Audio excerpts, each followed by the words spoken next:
¿Qué tal amigos? Sean todos bienvenidos a Yo No Entiendo, un espacio en el que platicaremos con personas que repercuten de alguna u otra manera en la vida pública. En esta ocasión contamos con padrino de lujo.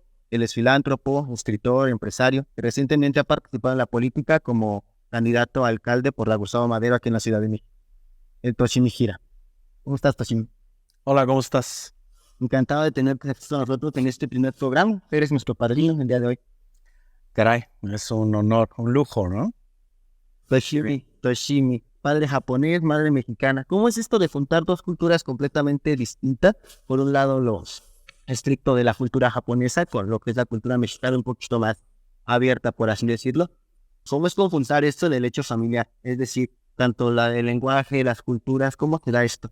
Realmente no lo puedes conjuntar, es algo muy complejo, ¿no? Como tú lo dices, los japoneses son muy diferentes a los mexicanos, especialmente la cultura, ¿no? Y obviamente, qué decir del idioma, es totalmente diferente. En japonés tienes que pensar al revés para poder hacer una frase o hablar, ¿no? Entonces, es muy complejo, es muy difícil y siempre ha sido así. ¿Cómo te da su papá cuando, bueno, ustedes desde su infancia, su papá ya hablaba perfectamente el español? No, de hecho, mi papá no hablaba nada de español.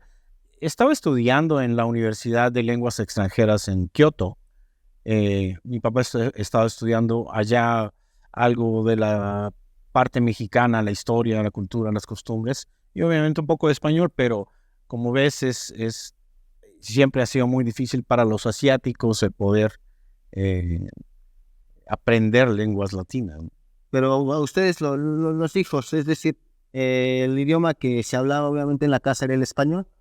Sí, nosotros nos vimos forzados especialmente por mi papá para que él perfeccionara su idioma, el hablar solamente español en la casa, por lo mismo. O sea, necesitábamos que mi papá aprendiera bien español porque le era muy difícil trabajar en México y no saber el idioma.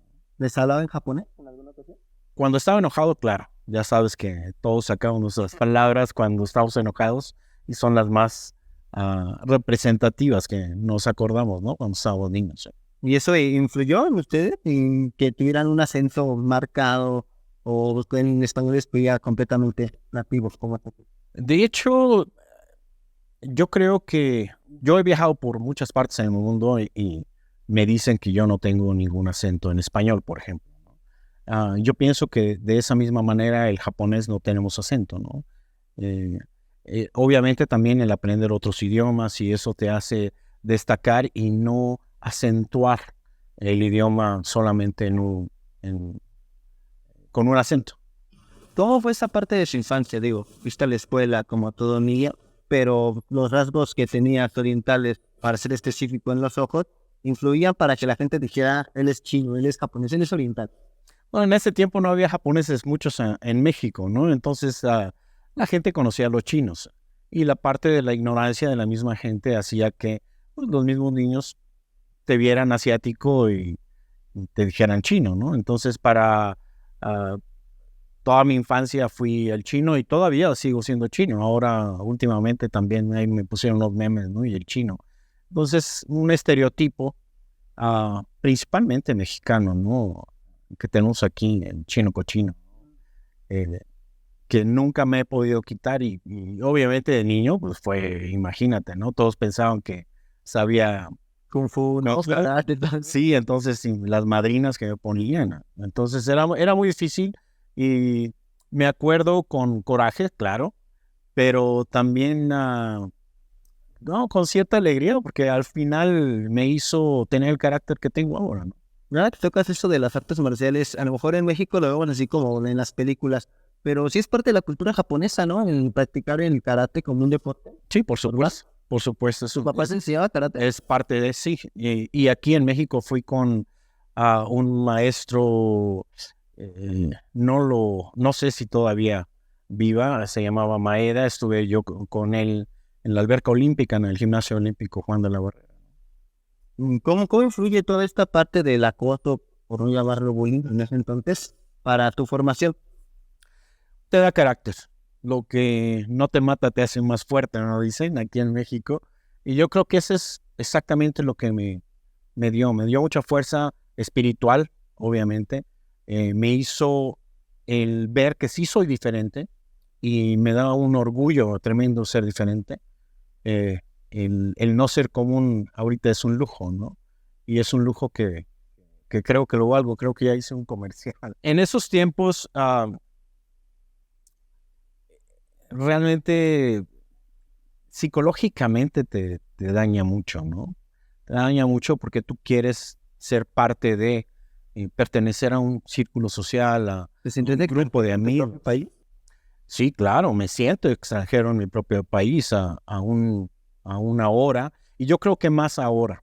Ah, Habiendo estudiado, habiendo recorrido muchas partes del mundo y visto muchas culturas totalmente diferentes, realmente creo que, que me he aislado porque no me siento, no me siento que pertenezco al mismo grupo de personas que piensan lo mismo en México. Entonces yo creo que soy uno de los mexicanos, de los muchos mexicanos que hemos salido, que hemos podido ver la luz al final del camino y que regresamos y decimos, caray, esto no es México, no, esto no es ser mexicano. Am, en Estados Unidos o en muchas partes del mundo los mexicanos se vanaglorian por tener ese patriotismo que desconocen. Para ellos solamente el nombre y la bandera, la comida y la Virgen es la patria, ¿no? Y ser mexicano es mucho más que eso. Son muchos años de cultura, es una cultura milenaria que nosotros hemos ah, desprotegido, que hemos aprendido a olvidar, que hemos aprendido a denigrar, y eso es lo que nos hace ah, ser antipatriotas en lugar de ser mexicanos, ¿no? Y no, porque luego en otros países está el mexicano y hasta pareciera que le da pena el decir que es mexicano. O sea, ya ni siquiera es de, vengo de México y tengo esto y esto y esto y mi cultura tiene todo esto, sino mexicano y medio agacho en la cabeza. Lo que pasa es que el mexicano no conoce su cultura, ¿no? En muchas partes del mundo, te digo, especialmente donde yo hablo, donde yo viví los últimos 20 años en Estados Unidos, los mexicanos somos antipatriotas, ¿no? O sea, te pones la camisa de la selección mexicana y piensas que eres mexicano, traes la bandera y piensas que eres mexicano, pero les preguntas a quién hizo el himno nacional, de dónde viene el nombre de México, por qué eres mexicano, cómo se creó esa nación, la cultura tan, te digo, milenaria, donde ha trascendido muchísimas etnias que han comulgado para poder fundar una sola. Todo eso lo desconocen, y a la hora de desconocer es, pues, ignorancia, ¿no? ¿Cómo puedes estar orgulloso de algo que no conoces, de algo que no sabes? Realmente es triste, pero esa es la misma desgracia que tenemos aquí en México, ¿no? Los mexicanos nos han vendido muchas cosas, nos han programado nuestras mentes a pensar que somos algo que no somos, ¿no? Y eso es lo que nos separa totalmente de la sociedad, ¿no? Y lo que nos hace ser enemigos mutuos, ¿no? Entre nosotros mismos, entre mexicanos, nos odiamos, ¿no? Creciste en el Escandón, en Tacubaya, en lo que era en ese entonces uno de los tantos barrios populares que conformarían el gran monstruo que es ahorita la Ciudad de México. Un barrio pesado, por así decirlo. ¿Cómo vivir rodeado de todos estos vicios, de todas estas tentaciones, los vicios que sobre todo sobresalen en estas colores populares? ¿Cómo convivir con todo eso y no caer en las garras de... Bueno, de entrada sí caes, ¿no? Porque estás dentro de y tienes que comulgar, tienes que participar. La única ventaja que yo tuve es que mi papá era muy correcto, era muy honorable, es muy rígido y muy estricto, y es una persona con mucha integridad. Entonces, cuando yo empecé a entrar en esos, porque salí con la banda adentro en Tacubaya, caray, iban a robar estéreos en la calle, y tú estás chavo, estás en la secundaria y pues vas con el grupo, ¿no? para no caer en eso, casi me fue imposible, porque sí caí, ¿no? La gran ventaja es que regresando a la casa tenías educación, tenías cultura, tenías un proyecto de vida, ¿no? En este caso mi papá nos dio. Y eso es lo que me hizo decir, caray, esto no es lo que yo soy otra persona diferente, yo soy una persona honesta e íntegra, con valores y con mucha cultura que no pertenece al lado de los amigos que estamos ahorita saliendo, y eso es lo que me hizo mover al lado bueno, ¿no? Después te vas a estudiar, por así decirlo, la preparatoria en Estados Unidos. Y cuando regresas, tú ya te estabas acostumbrando, por así decirlo, a la sociedad en la que en un inicio, pues como que no te sentías perteneciente. Después sucede esto que me dices en tu etapa preadolescente, podríamos decirlo, te vas a estudiar la prepa y regresas. Es un cambio completamente. Sí, claro.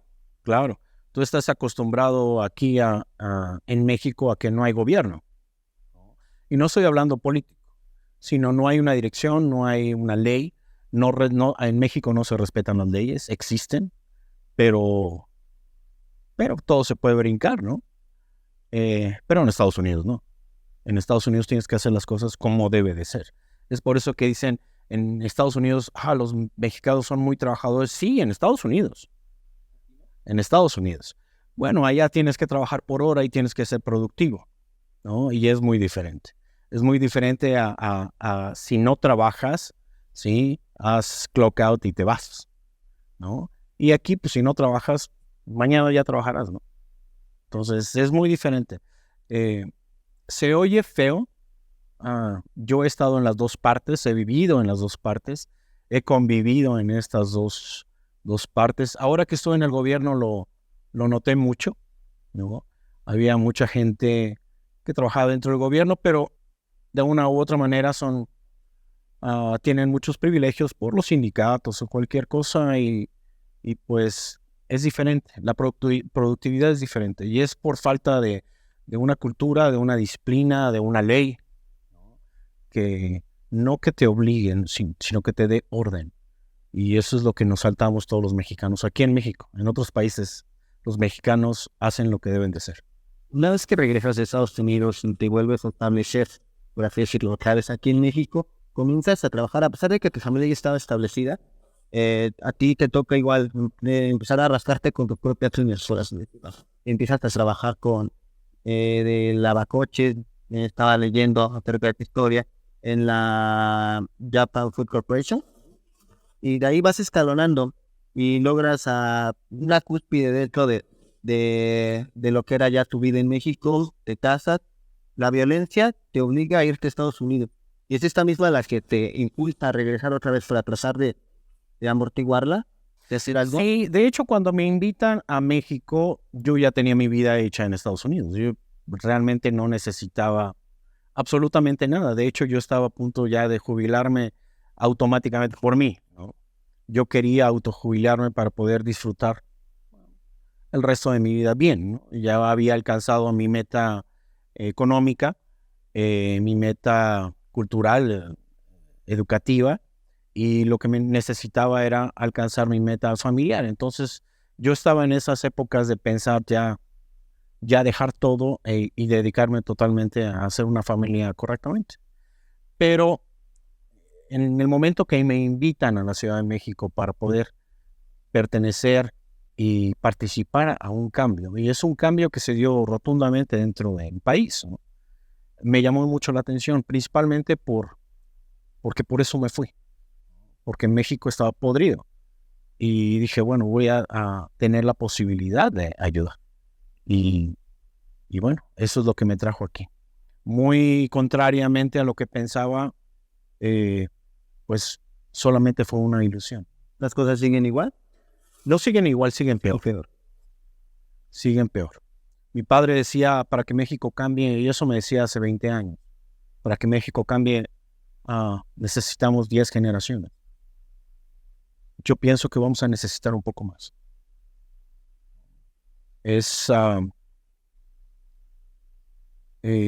tan deteriorado el tejido social en México que para poder cambiarlo, obviamente necesitamos cambiar individualmente, ¿no? Porque en conjunto es muy difícil. La idiosincrasia y la manera de pensar de mucha gente, la cultura general que ya se ha establecido dentro de nuestro México, nuestra ciudad, está ya muy deteriorada. Entonces, para poder cambiarlo tenemos que participar y eso lo tenemos que hacer individualmente, uno a uno. Y para eso, pues a la hora que tú lo hagas individualmente, tú vas a educar a tus hijos de una manera ya correcta y diferente, lejos a la que hemos sido educados y guiados anteriormente. Y eso va a hacer que, pues, en generaciones podamos alcanzar todos aquellos anhelos que tenemos algunos en México. Cuando llegas y empiezas a trabajar, quitas a trabajar en el gobierno de la Ciudad de México y empiezas en todo lo que tiene que ver con gestión de obra pública. Y ahí te empiezas a enfrentar a lo que era la burocracia. A lo mejor antes la veías como un ciudadano que acudía a cualquier institución, ya de repente ser parte de esos que manejan la burocracia en este país y te das cuenta de toda la corrupción que hay dentro de las corporaciones.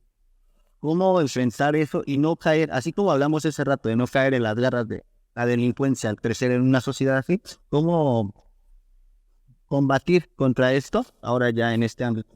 Bueno, no puedes combatir. Yo realmente no pude pelearme.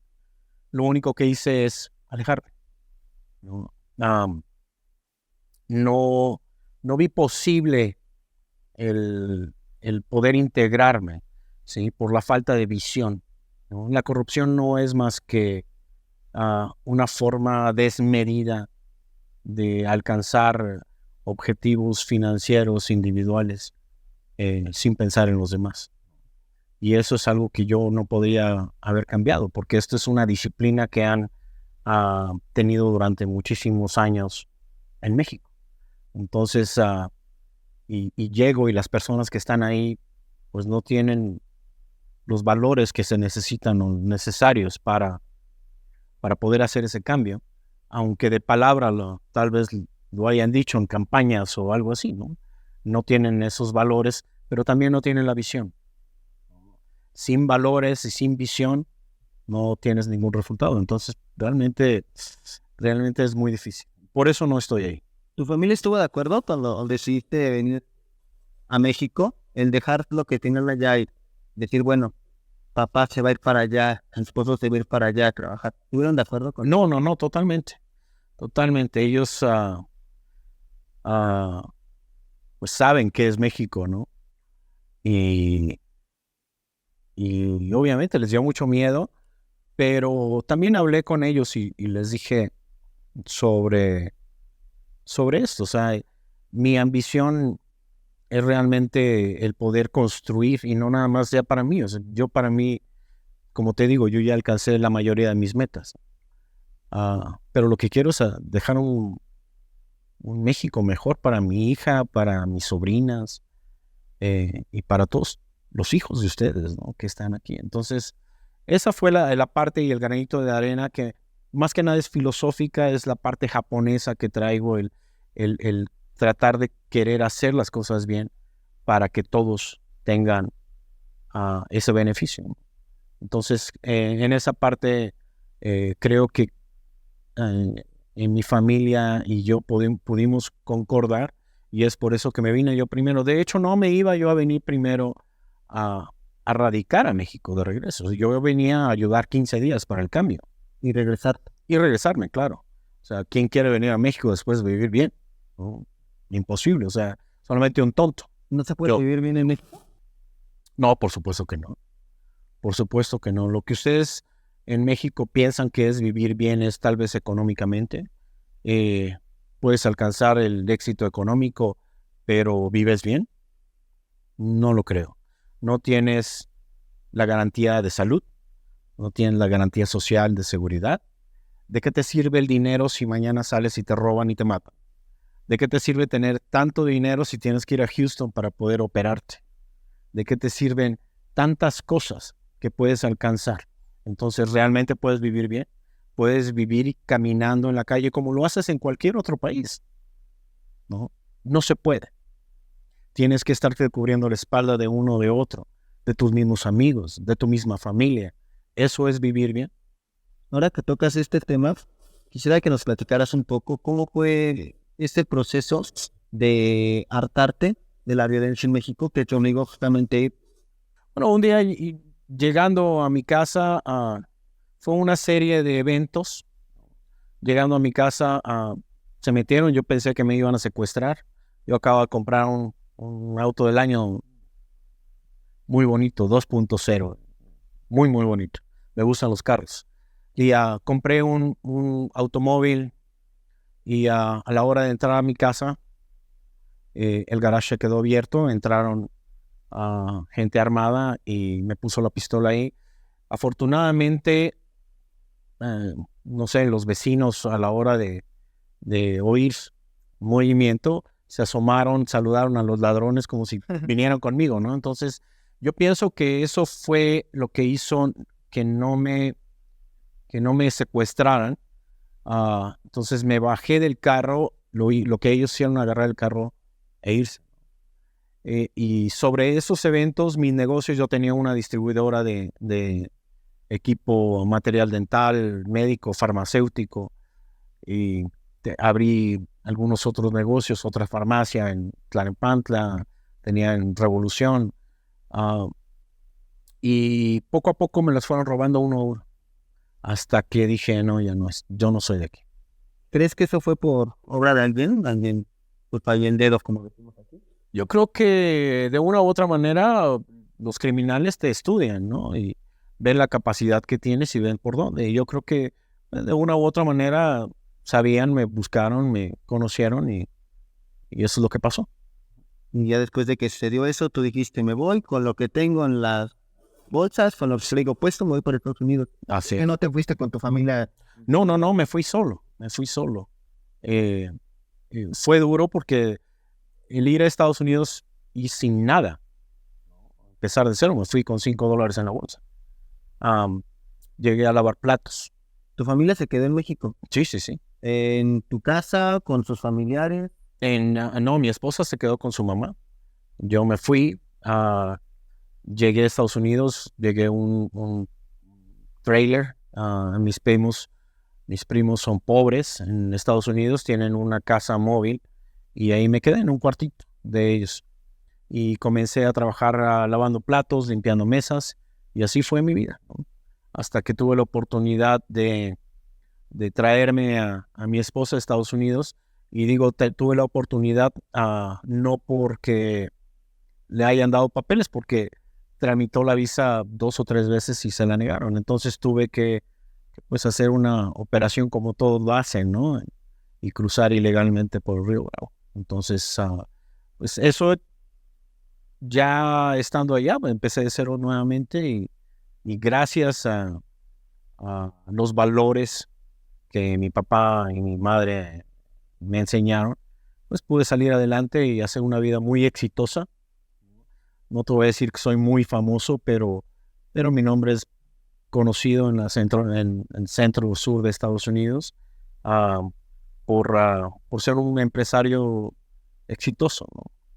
Parte de las empresas, también sé que ayudaste en la fundación de una escuela de japonés e inglés en Estados Unidos. Las primeras. ¿Cómo fue esto? La primera escuela de gobierno bilingüe fue fundada y yo fui fundador, 7 miembros. Y te platico antes de esta historia. Yo quería hacer algo así, pero con mexicanos. Pero ningún mexicano tuvo la gracia de abrazar el proyecto y decir, bueno. ¿Pero con mexicanos en Estados Unidos o con mexicanos aquí? En Estados Unidos. Yo estoy hablando de mexicanos empresarios, ¿no? Como yo, que teníamos dinero y que dijimos, bueno, pues vamos a ponerle ahí para que pues nuestros hijos tengan educación, ¿no? La mayoría de los mexicanos en Estados Unidos viene de condiciones sociales muy precarias, muy pobres, sin educación, sin ninguna cultura, vienen realmente de partes de la República muy desoladas y eso es lo que nos hace moverse a otro país, ¿no? Entonces, mi interés era educarlos. Ya no puedes educar a la gente mayor, pero sí puedes educar a las nuevas generaciones y tener una escuela que fuera bilingüe en donde no perdieras tu raíz mexicana, pero a la vez te pudieran entrenar para el futuro, para ser un mexicano mejor. Era mi sueño. Como no lo quiso hacer ningún colega empresario mexicano, entonces lo hice con un colega japonés. Y los japoneses consensuaron en 3 días. Dijeron escuela, educación, progreso, vale, yo le entro, ¿no? 7 de nosotros en 1 año y medio hicimos una super escuela. Estoy muy orgulloso. Se llama International Charter Academy of Georgia, ¿no? ICA. Y es la única escuela bilingüe de japonés-inglés en Estados Unidos, de gobierno. O sea, la íbamos a hacer de paga, pero, o sea, privada, pero el gobierno adoptó la escuela porque el proyecto era muy bueno e hicimos una super escuela. ¿Sigue en pie todo? Claro. Mi hija entró el primer año que abrimos a esa escuela. Está muy buena. Ahora el gobierno también de Japón provee materiales y un poco de donación económica para la escuela. Sin embargo, el gobierno de Estados Unidos es el que aporta 100% de la escuela, ¿no? De los cobros de la escuela. Antes de estos logros que nos estás platicando, cuando tu mujer se va a vivir contigo allá a Estados Unidos, todo este proceso, ¿empieza igual como tú? ¿O ya tenías tú ya algo allá? No, empezamos juntos. Yo limpiaba mesas, ella mesereaba en un restaurante, los dos ganábamos propinas y así duramos muchos años. Comíamos arroz, frijoles y cuando nos iba bien comprábamos esos paquetitos de 5 rebanadas de jamón y sobre la carne, ¿no? Las tortillas son caras en Estados Unidos, entonces realmente eso era comer con unos paquetes de Walmart que vendían de bolillos, ¿no? Bueno, son bollos en Estados Unidos, pan, y así pasamos muchos años. Sin duda le tocó la etapa, 2 etapas completamente distintas allá contigo, ¿no? Tuvo contigo cuando aquí se alcanzó el éxito y de repente cayeron, allá empezaron otra vez y ahorita hasta la fecha. Claro, imagínate, en México yo era director de operaciones en una de las compañías más importantes japonesas en el mundo, ¿no? Gerente nacional de ventas en América Latina y de repente, pues nada, ¿no? De vivir en las Águilas a irte a vivir a una casa móvil en Estados Unidos, con dormir en el carro, ¿no? Entre periodos de descanso y recibir propinas fue un cambio totalmente radical. Y justamente por eso, después de conseguir todo ese éxito, los dos haciendo la mancuerna, ella, cuando tú decides venirte, ya no tuvo planes de querer regresar contigo a Estados Unidos, a México. No, ella me dijo, yo te espero acá y ya cuando regreses vemos, ¿no? Pero después de un tiempo tuve que decirle, ¿sabes qué? Nos vamos porque esto va para largo, realmente necesitan más ayuda y estamos haciendo las cosas bien, al menos los primeros 3 meses que entré al gobierno. Me sentí muy cómodo, me sentí muy bien, hicimos unos proyectos muy grandes, muy fuertes, muy bonitos para la ciudad y totalmente después se venció todo, ¿no? ¿Alguna vez has visto esos sitios online de buscar parejas? Pues imagínate que algo así me pasó, ¿no? Entonces yo puse el perfil de lo que yo quería y realmente se encontraba con lo que me ofrecieron aquí, ¿no? 0 corrupción, progreso, futuro, trabajo fuerte, cambiar la mentalidad, educar. Dijiste, vale. Cuando yo llego aquí, pues sí, es que imagínate, yo puse el perfil en la computadora y puse a la chica de mis sueños y cuando llego digo, caray, ¿no? Ya cuando vives con ella dices, Dios mío, esto es con lo que me casé. Sí, o sea, me pintaron y yo creo que nos pintaron a todos los mexicanos una película totalmente diferente a lo que realmente es. Wow, y ya después que se vienen y nuevamente a vivir aquí, allá que dejaste, allá siguen las empresas funcionando. Sí, claro, todo. Tengo un management company que se ocupa de mis negocios. Tengo una compañía de consultoría que ayuda a los negocios. Soy conocido en Estados Unidos por revivir caballos muertos, me dicen, ¿no? Eso quiere decir que las compañías que están en quiebra las rescato y hago que puedan. Y he tenido muchos éxitos, ¿no? Dos muy importantes de compañías multinacionales que son muy famosas, y en México también existen sucursales de ellos que los hice cotizar en la bolsa un año después de que yo entré a reformar todo. Lo que he sabido que tienen negocios especialmente de comida, en tanto allá como acá. ¿Y por qué tienes un gusto culinario? Fíjate que para poder pagar mis estudios, primero aquí en México, la compañía JFC, en Japan Food, vendía alimento. Entonces me tuve que entrenar en el arte culinario para poder al menos conocer los productos, ¿no? Eso me hizo pues saber cocinar. Cuando llego a Estados Unidos, lo primero que hago es entrar a un restaurante como lavaplatos, y después me fui como cocinero. Y ya después me fui sous chef y chef. Pero siempre me ha gustado la comida. Entonces llegó el momento en donde compré un hotel, y llegó los cambios económicos en Estados Unidos, y dije, bueno, ya no puedo comprar hoteles porque me dedicaba a eso. Y entonces hice un restaurante mexicano, un restaurante muy bueno, gourmet mexicano y muy cultural, en donde danza folclórica, mariachis, muy bonito. Fue un éxito, y por lo tanto me fui haciendo una cadena, ¿no? Y abriendo restaurantes, y me fue muy bien. Es por eso que los restaurantes han sido mi pasión, y bueno, los hoteles, todo lo que es la hospitalidad, ¿no? Es mi negocio en general. En ello, pues doy asesoría y también ayudo a hacer ciudades inteligentes en el mundo, ¿no? Entonces hago planeación, desarrollo, implementación de proyectos. A mí me contratan para pensarlos, ¿no? Para decir cómo les vamos a hacer. Y a la parte técnica, pues la gente, los ingenieros, arquitectos, gente especializada desarrolla los planes. ¿Cocinas en tu casa? Claro, todos los días. ¿Tienes alguna especialidad? Mi especialidad es francés, japonés, entonces, pero cocino de todo el mundo. Cualquier platillo, pues sí, de todas partes del mundo. Me gusta mucho lo tailandés. La japonesa. Todos los días como japonés. ¿Sí? Todos los días. ¿Y en qué consiste tu dieta? Arroz, pescado y verduras. Arroz, pescado, verduras y mucho ejercicio. ¿Y la comida mexicana? La comida mexicana me encanta el menudo, ¿no? Menudo, pancita, mondongo, ¿no? Como le digan en sus tres diferentes. Cada región tiene su propio nombre, pero al final es pancita, ¿no? Aquí le decimos pancita, ¿no? En la Ciudad de México. Sí, pues, entonces eso es lo que más... O sea, ¿es tu comida mexicana favorita? No, es que realmente mi comida favorita es exótica, ¿no? Hormigachicatanas, escamoles. Yo creo que escamoles son ¿Caviar mexicano?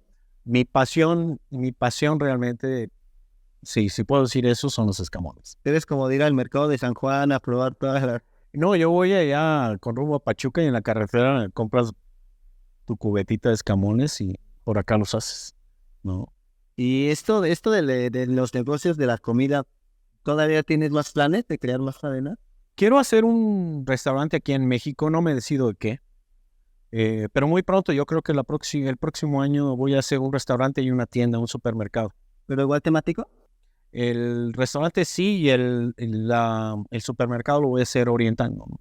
Japonés, coreano, más o menos. Hablamos un poco de tus gustos. Sé que también uno de tus gustos es escribir. Y bueno, aquí tenemos en este momento Cerezos que retoñan, historia de una vida. Un libro en el cual nos cuentas tu historia. Y yo al estarlo leyendo en un inicio, me percataba de toda la descripción que haces de lo que es la Ciudad de México, los años 70, 80. Y te decía ese rato, como que luego me vino a la mente otros autores que igual describían. ¿Alguna inspiración, algún autor en este tema que te hayas bajado para escribir? Sí, yo, por supuesto. Me inspiré en mí mismo. No me basé absolutamente en nadie.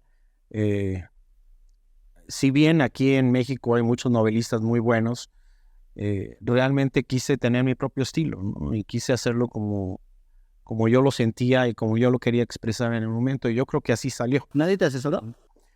Sí, claro. Tuve en la parte de la edición, en la editora, La casa editorial fue la que me hizo correcciones principalmente gramaticales, de sintaxis también, porque de una u otra manera, aunque sé hablar muy bien español, una cosa es hablarlo y otra cosa es escribirlo, ¿no? Y ponerlo junto. Entonces, hay algunas cosas que me han fallado y que tuve que usar a la editorial que me ayudó mucho en esta parte, ¿no? A poder acomodar, pues también errores gramaticales y todo eso.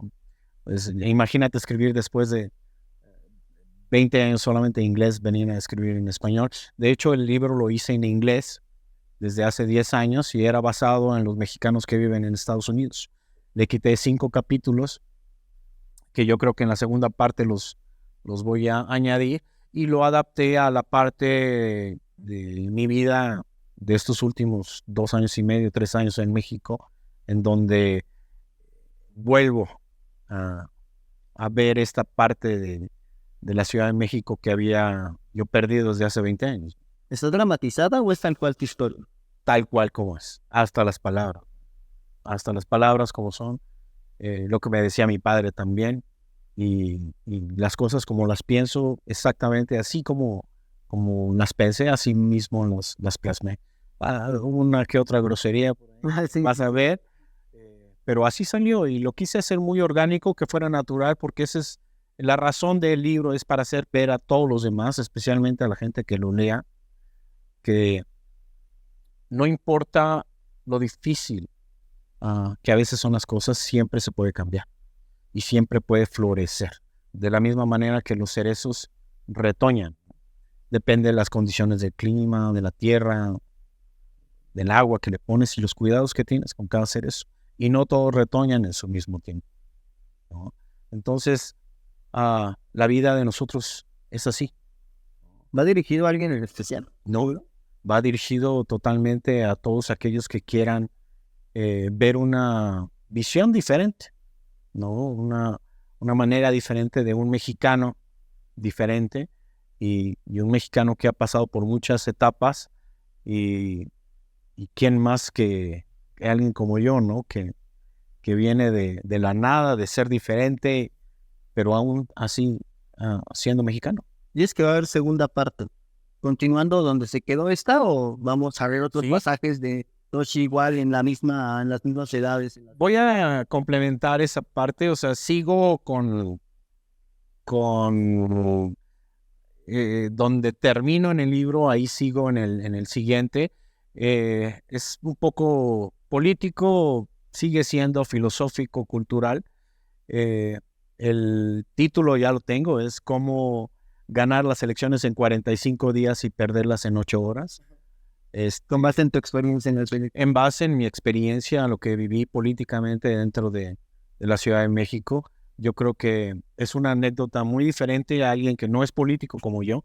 Soy un empresario, que soy un ciudadano normal, alguien común y corriente que tenía otra perspectiva de lo que era la política y lo que era el gobierno, y que una vez que se integra, pues te das cuenta de muchas cosas, ¿no? Muchas cosas que si bien son un secreto a voces, pues nadie quiere hablar de ellas, pero yo sí.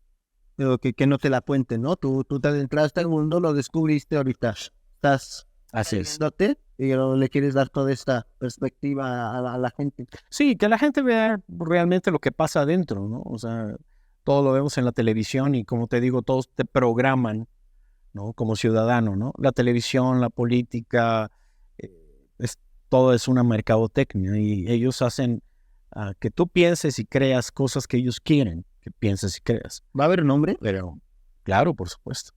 ¿Vas a exhibir a...? No voy a exhibir, es gente pública que de una u otra manera trabajó conmigo y trabajaré yo con ellos y que, pues si les duele, pues que se soben, ¿no? Hablábamos de que va a ser una secuela de este libro, pero aquí los abarcas desde tu nacimiento hasta hace un par de años, el año pasado, por así decirlo. Y entonces ya no vas a tocar temas que ya no se contaron de Toshimi en este libro. Tal vez los puedo regresar si es que llega el tema para poder tener una como base o referencia. Yo creo que este libro primero fue especial porque eso te da quién es Toshimi. El por qué yo tengo pues esa parte de poder hablar, ¿no? que dice, bueno, pues, no puedes enseñar a tener un buen matrimonio si ya te divorciaste 3 veces, ¿no? En este caso, pues yo creo que puedo hablar de lo que estoy hablando y de lo que voy a hablar, porque dentro de mi vida he hecho cosas correctamente que me han llevado a poder tener esa seriedad y decirte así son, y porque así deben de ser, y porque ya las hice. ¿Te gustaría escribir otra cosa? O sea, aparte de escribir lo que es tu historia, ¿has intentado incursionar en otros ámbitos literarios? Sí, fíjate, me interesa mucho eso del amor y la pasión. Creo que muchos, en todo el mundo nos confundimos sobre lo que es el amor. Me gustaría platicar mucho de eso. Obviamente mi perspectiva, ¿no? La manera en que yo pienso y la manera también que lo he vivido y lo he visto. Hablamos de escribir una novela o un cuento, tal vez. Sí, me gustan las novelas. Me gustan las novelas. Me gusta porque te atrapan, te hacen... bueno, las novelas que yo hago, ¿no? Si leíste mi libro Sí, es... claro, o sea, te atrapa desde un inicio porque, como dices, tú utilizas el lenguaje muy directo, no te vas tanto por las ramas como otros autores que intentan más enamorar con el lenguaje y con todos los rodeos para llegar al mismo punto. En este caso, tú vas a lo que vas. Así van a ser las historias que planeas Sí, contar más adelante. sí, más coloquiales, más amenas, más de tú y yo platicando. Así deben de ser, yo creo que los libros, ¿no? Yo no estudié literatura para poder plasmar muchas letras muy, ah, en algunos casos ortodoxas, ¿no? Que también he leído en los libros, o sea, muy fuertes y muy especializadas. No, yo creo que un lenguaje muy común, muy placentero, en el que también te puedas identificar como lector, como interlocutor. Eso es exactamente lo que voy a hacer, pero es por hobby, ¿eh? No soy escritor, ¿no?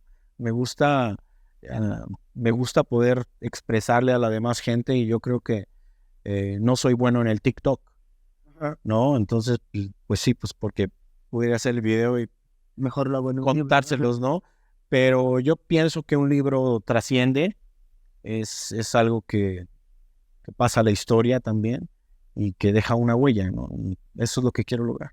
Este libro ha tenido repercusión en el país. ¿Alguien te ha llamado, te ha contactado y dice, oye, Toshi, leí tu libro y de verdad me identifico con tu historia? Sí, muchas personas, especialmente en Facebook. De hecho, mi libro ahorita está agotado, ¿no? Ya mandé a hacer la segunda edición. Gracias a que tiene una muy bonita portada. Ahí es lo que veíamos, no muy Sí. amena, no está muy rebuscada. Es muy ligera la lectura, no es como que está tan engorroso que abres el libro y que está eso a la Biblia, ¿no? Ahí está como que son los pasajes muy rápidos, aparte el lenguaje que utilizas está muy claro y no te vas por las ramas, eso lo acabas muy rápido. ¿El próximo libro va a ser así? Sí, va a ser totalmente igual. Te digo, no soy bueno para los cuentos.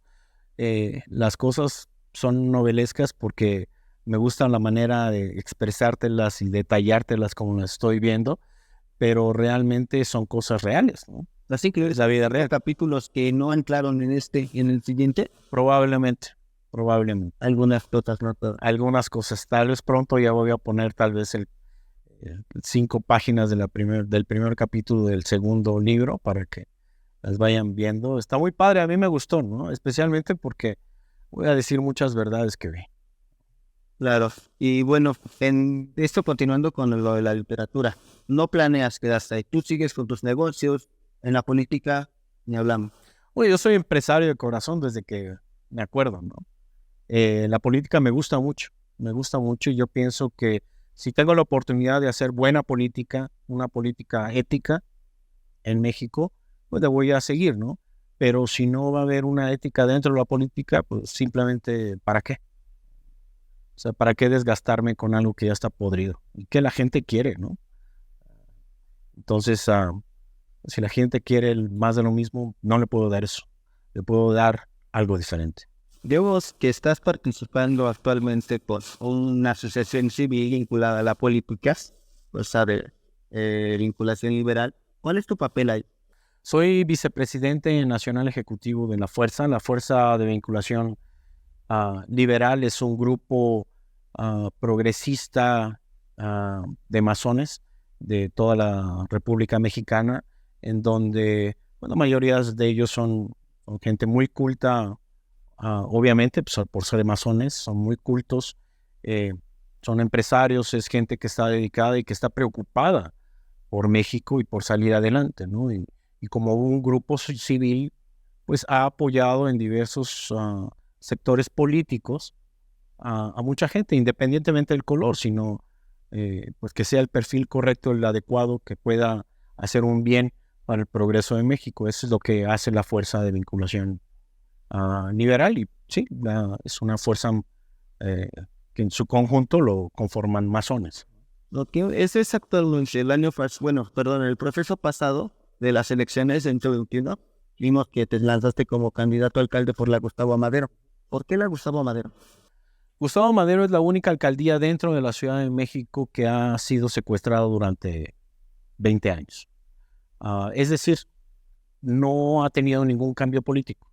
Las familias siguen gobernando esta misma alcaldía. Y desgraciadamente, pues, los hechos están más que evidentes, ¿no? O sea, tú vas a Gustavo Madero, es la primera en problemas sociales, es la primera en violencia a la mujer, la primera en delincuencia, ¿no? Y en mucha falta de infraestructura, pues todas las inundaciones que tenemos allá, imagínate, pues todos sabemos ahorita, ¿no? De Aragón, por ejemplo, está hundiendo. Es una falta de mantenimiento total y terrible que pues, durante todo este tiempo el mismo gobierno, misma familia o familias dentro del gobierno, pues la han secuestrado y no han dejado que la gente no logre ser persona. Claro, en un inicio sabemos que tú no ibas a aventarte como alcalde, estaba Blue Demon Jr., ¿no? Lanzándose. ¿Tú estabas preparados para lanzarte como alcalde? No. Totalmente. Yo no quería ser político. A mí me pidieron ayuda y dije, les voy a ayudar. Yo no me da asco la política, ¿no? Se los dije desde ese momento. Me pidieron ayuda en la relación internacional, obviamente por mi experiencia y pues lo que sé en poder hacer ciudades inteligentes. Entonces me pidieron ayuda y ayudé, pero a la hora de ver que la alcaldía estaba muy mal, es donde decidí solicitar la participación. ¿Y te gustó? ¿Te gustó ese proceso? Me encantó. ¿Qué fue lo que más te gustó de ese proceso electoral? Ah, ¿El hacer campaña y convivir con la gente? sí. Me encantó convivir con la gente, hacer campaña, ver realmente lo deteriorado que está. Porque tal vez como ciudadano tú cuando caminas por la calle lo sientes. Pero ya verlo y vivirlo es diferente. Sobre todo cuando sabes que puedes llegar a tener la posibilidad de hacer algo, ¿no? Más que nada eso, ¿no? El ideal de que, bueno, si gano les puedo ayudar. Yo creo que eso es lo que más te mueve si es que quieres hacer las cosas bien, ¿no? Claro, y se notó porque eras muy popular con las personas de la alcaldía. Para mayo las encuestas te daban como ganador a ti. Sabemos que cómo se maneja esto de la política en México y sobre todo en cuestiones electorales. No ganaste, te siguieron manteniendo los mismos. ¿Eso no como mermó tus ganas de volver a intentarlo? Sí, claro. Me deprimí mucho, dije, bueno, pues cada quien, ¿no? No quise pelear, me pidieron que lo peleáramos, dije, no, realmente no. Porque yo no voy por un puesto político, yo no voy por un salario. Gracias a Dios me ha ido muy bien. Entonces, pues, mi interés no era tener una chamba, mi interés realmente era ayudar a la gente. Y pues en este caso, si pasó eso, pues yo también tengo mi familia y quiero ayudar a mi familia, ¿no? Y no pensé en seguirle a la política porque realmente no me interesa mucho, ¿no? Me gusta mucho, me apasiona, pero como actor político es diferente, especialmente porque no estás en igualdad de circunstancias que nosotros, ¿no? O sea, si te digo, si fuera una política limpia, ética, caray, gano, ¿no? En cualquier alcaldía que me pongas. Pero desgraciadamente así no va a ser. ¿Y para qué peleas algo que no vas a ganar, no? Claro, y ya después de que incursionas en esto de la política, ahorita es tu fuerza de vinculación liberal, ya no piensas aventarte otra vez en algún puesto. No te puedo decir que sí, pero tampoco te puedo decir que no, porque realmente no sé. yo quiero apoyar a cualquier gente que quiera ayudar a que esto mejore. ¿Te vas a quedar en México o piensas regresar otra vez a vivir a Estados Unidos? Voy a regresar a Estados ¿A Unidos. radicar de plano allá? Ujú. ¿Por qué? ¿Ya no? ¿Ya no? México ya no. ¿No? México no. Ya no hay forma de que se haga. México me encanta, es muy bonito, pero México no es un lugar en donde puedas vivir bien, ¿no? Al menos no por el momento. Como te dije, va a costar muchas generaciones y no creo desperdiciar mi generación ya para vivir en algo en donde no voy a poder vivir bien.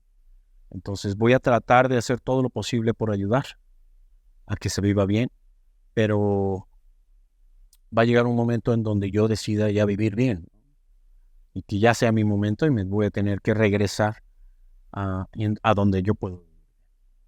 ¿Tienes una hija, Jaiko? ¿A ella le gusta México? No, es totalmente diferente al lugar en donde viene y pues bueno, me gusta de ella que haya visto lo malo para que ahora aprenda a valorar lo bueno, ¿no? Porque mucha gente en Estados Unidos también no valora lo que tiene, pero es porque no ha visto lo malo. Entonces, a la hora de que mi hija haya aprendido sobre otro país y vea en las circunstancias que vive la gente aquí y lo bien que se vive en otra parte, y diga, caray, y respete y pueda ayudar a que la otra parte siga caminando correctamente. ¿Le has hablado o conoce algo de la cultura mexicana, de las tradiciones? ¿Eso tampoco le gusta? ¿O? Sí, totalmente. Baila regional con su mamá. Entonces, la cultura mexicana es tan rica, pero eso no le quita que la gente seamos malos, ¿no? Entonces, tenemos una cultura milenaria muy buena, muy bonita, muy agradable, que no hemos sabido respetar. Sin embargo, sí, claro, le enseñamos todos los días acerca de lo bonito y le hacemos ver lo malo para que ella vea qué es lo que tiene que hacer en el futuro, ¿no? Y entonces, ella no está descartado completamente el venir y vivir en México. Totalmente. Bueno, en mi caso. En mi caso no quiero que ella se quede en México a vivir. Ella decidirá. ¿Por parte de su mamá? También. Totalmente. O sea, la mamá también dice que no. ¿Quién quiere lo peor para sus hijos? Entonces, sí, si ya vives bien, si ya tienes lo mejor, ¿por qué desearte el mal? Entonces sería tonto de la parte de nosotros como padres el querer que nuestra hija se desarrolle en un ambiente hostil, de corrupción, de falta de honradez, de falta de valores, de principios, de cultura. Sería tonto. ¿Planes a futuro para Xochini, ya sea en México o en Estados Unidos? ¿Qué viene para ti más adelante? Voy a tratar voy a estar aquí trabajando y tratando de apoyar a lo que más se pueda, hacer el cambio en México durante el tiempo en que mi hija esté en la escuela, ¿no? Y estoy hablando tal vez 2 años o 5 años, ¿no? Depende si se queda la secundaria aquí, pero hasta ahí. Ya después yo ya me regreso a mi lugar y me voy a dedicar a viajar en el mundo. ¿Te gusta mucho viajar? Sí, claro. Me encanta conocer nuevos lugares, nuevas culturas, comer en muchos lugares y conozco muchas partes del mundo por eso. ¿México lo conoces? Sí, claro. Claro, desde Yucatán a Tijuana. ¿Has viajado por toda la ciudad? Toda la ciudad, por todas las ciudades, por toda la República. ¿Y qué es lo que más te gusta de la gente en México? La comida, claro. La comida, las tradiciones también. Me encanta la comida veracruzana. ¿Todo lo del puerto? La del puerto de Veracruz, sí. Boca al Río y todo. Bueno, realmente toda la parte de Veracruz es muy rica. Principalmente la parte culinaria es muy rica porque fue la entrada de muchas culturas, ¿no? Entonces es muy rica en toda esa parte. Pero en general me gusta la cultura, ¿no? Cada uno de los estados tiene su propia particularidad y es lo más bonito de México. ¿Un mensaje que quieras dar para las personas que están viendo esta entrevista? ¿Un consejo que les quieras dar con base en tu vida de éxitos y que al final te das cuenta que empezaste desde abajo y llegaste hasta donde estás ahorita? ¿Qué le puedes decir a esas nuevas generaciones? Una cosa y se las voy a decir en dos diferentes, pero es lo mismo. En el Japón dicen, el desconocer una verdad te hace esclavo de una mentira, ¿no? Que es algo muy similar al aquel que no conozca de historia está condenado a repetirla. Entonces, todos nosotros como mexicanos sabemos de dónde venimos, quiénes somos. Tenemos que aprender de eso para no repetir la misma historia cada vez. Y si no conoces una verdad, siempre vas a estar encadenado a vivir dentro de una mentira. ¿Sí? Yo creo que sabemos la verdad, pero nos hacemos tontos y estamos ciegos y queremos vivir dentro de esa mentira, de esa burbuja, que todos sabemos y todos conocemos. La ignorancia voluntaria. La ignorancia voluntaria individual de cada uno de nosotros nos hace ser partícipes de la desgracia de cada uno de nosotros dentro de la sociedad. Entonces, somos responsables, como dijo Amado Nervo, ¿no? Nosotros somos arquitectos de nuestro propio destino. Entonces, hemos construido esto que se ha venido gestando desde hace mucho tiempo, desde la época de nuestros papás. Se gestó esta porquería que hemos vivido y estamos viviendo, ¿sí? ¿Por qué no cambiarla? Si la conocemos y sabemos por dónde, ¿no? Eso es. Bueno, Toshimi, te agradezco muchísimo que hayas estado con nosotros en este primer programa, que es muy importante para todos los que nos están viendo, que conozcan un poco de una de las tantas historias de éxito que se han gestado desde abajo y que les sirva todo eso para ver que sí se puede y que no nos la cuenten, que nosotros debemos de buscar con nuestros propios recursos poder sobresalir entre esta sociedad que, como bien lo dices, se va poniendo cada vez más. Así es. Te agradezco. No, gracias a ti, hermano. Cuídate mucho.